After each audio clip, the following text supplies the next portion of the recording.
Hi guys, so as promised, I am returning with my live Q&A. I'm really sorry for those of you who were hoping to join me last month. I got caught at hospital, I think. There was a definite reason why I couldn't do it, so I apologise in advance for not doing that and letting anybody down. But that does mean that I have a couple of additional questions today. So I've got 3 real questions that I'm going to focus on today. One of them, a really good question, is how to get back on track after going on holiday. So I'm going to cover some do's and don'ts, maybe, I guess is the best way of terming that, but some things or some hints and tips for how you can get back on track after going away on holiday. And then something else was kind of around diet tips and how you can have like a flexitarian diet, which I will go into. And how you can still kind of lose weight whilst also being lactose free. So all of these things are definitely manageable.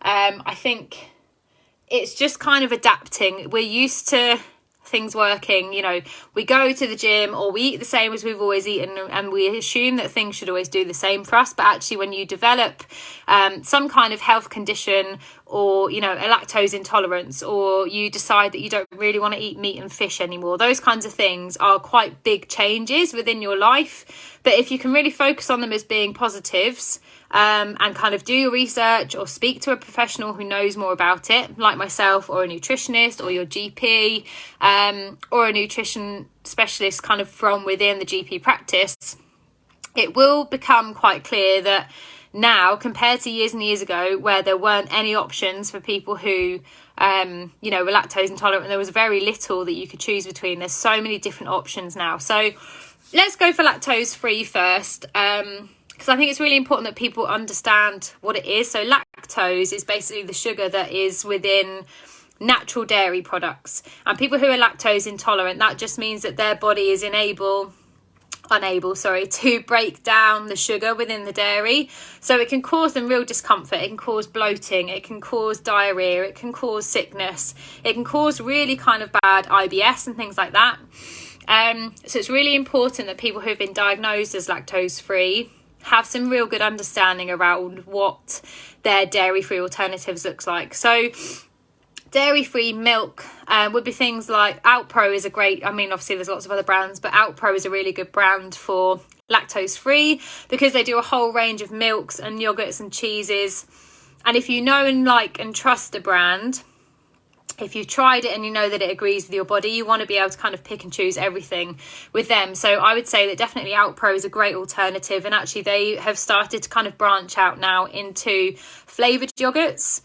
So there are some plain yogurts and plain milks which are lactose free, but Outpro are developing more kind of flavoured yogurts which are dairy free as well. So for anyone who is lactose intolerant, and again, I mean, you're not told that you can't ever eat anything with lactose in, otherwise you're going to combust. Like, that isn't the case, but it is wise to make sure that you're being a bit more choosy with your diet. So that's kind of lactose free, and you can still lose weight, absolutely, but like I said at the very start, it is more about kind of adapting your diet and your body getting used to something different. Because whenever we try something different for our body, it either goes into a complete state of shock because it's not used to what you're consuming, or it goes completely the other way and actually you start to lose weight because it doesn't feel like it's getting enough nutrients. So that's something to really watch. If you've been recently diagnosed as lactose free, you probably will still have a few check-ins or follow-ups with your GP or your doctor or your specialist.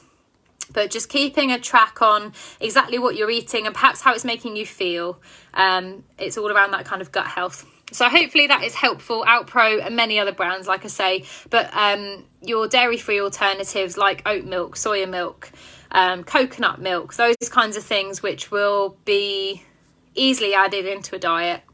Another question, like I said, was about flexitarianism. Now, this basically is a combination of flexible diet and vegetarian. So it's kind of a cross between full veggie and vegan, but then also having the choice to eat some animal products when you want. And this is totally down to individuals. Like, nobody can say to you, you need to be on this diet. And I won't tell you whether that's right or wrong. It's totally up to you what kind of diet you want to eat. But a lot of people are shifting towards either a vegetarian and vegan diet or something that is more plant-based but still a little bit flexible, hence flexitarian. So obviously vegetarian and, well, vegans don't eat any kind of animal products at all. No eggs, no meat, no fish, no milk from animals. Whereas vegetarians do still do those things but kind of steer clear of meat, for anyone who's unaware. So the idea would be that you can pick and choose when you eat what you want to eat. And again, you can still lose weight on these kind of I wouldn't even call it a diet, to be honest. I would just call it a way of life. It's a lifestyle choice, isn't it, whether you want to eat meat or not. You know, it's absolutely possible to still lose weight whilst not eating meat or including a little bit of meat and fish. So that's totally up to you. It's personal choice. But again, one of the main things, and I know I harp on about this all the time and people probably get fed up of it, but it's so true. Just plan your meals. Have an idea in your head. If you can't decide what you're having for lunch, how on earth are you going to decide whether you're going to be full vegan or vegetarian, or you're just going to go the whole hog, and literally the whole hog, and eat meat? Planning ahead is critical. So if you decide that Monday, Tuesday, Wednesday you want to be flexitarian, and then the rest of the week you're just going to be really strict vegan or vegetarian, you still need to make sure that you have enough food in and you've got meal plans and meal preparation done so that you're not going to steer off course. So I think just having that real good awareness around what your weekly plan looks like, if you need to do a weekly plan. But like I say, you absolutely can still lose weight on a flexitarian, vegetarian, vegan or full meat eating diet. It's really just about, excuse me, I've got hiccups now. It's really just about planning ahead, and if you're training in particular, making sure that if you're doing kind of strength training, resistance training, you're still getting sources of protein in, because that protein is crucial for helping fix your muscles. So you might be vegetarian, but you need to get your protein through other sources other than meat and fish. So you would perhaps have, you'd maybe eat more eggs, or you would have a protein supplement. So just making sure that you're still getting plenty of protein in if you are training. And then the last question, or what the first question was, getting back on track after a holiday. Now, obviously, at the moment, a few people have been away because it's been half term, which is great, or you're on half term this week. It depends what part of the country you're in. I think when we have a long game, or we know that we're going away on holiday, it's very easy for us to plan ahead and eat well because we want to look good on holiday. But when we've been on holiday, or when we get there, the first thing we tend to do is, oh, well, it's all inclusive, so I'm just going to load my plate up. Or the drinks are unlimited, so I'm just going to drink as much alcohol as I want. You know, all these things, it's readily available, so why the hell not? That then makes it very difficult coming home and feeling like you're restricting yourself again.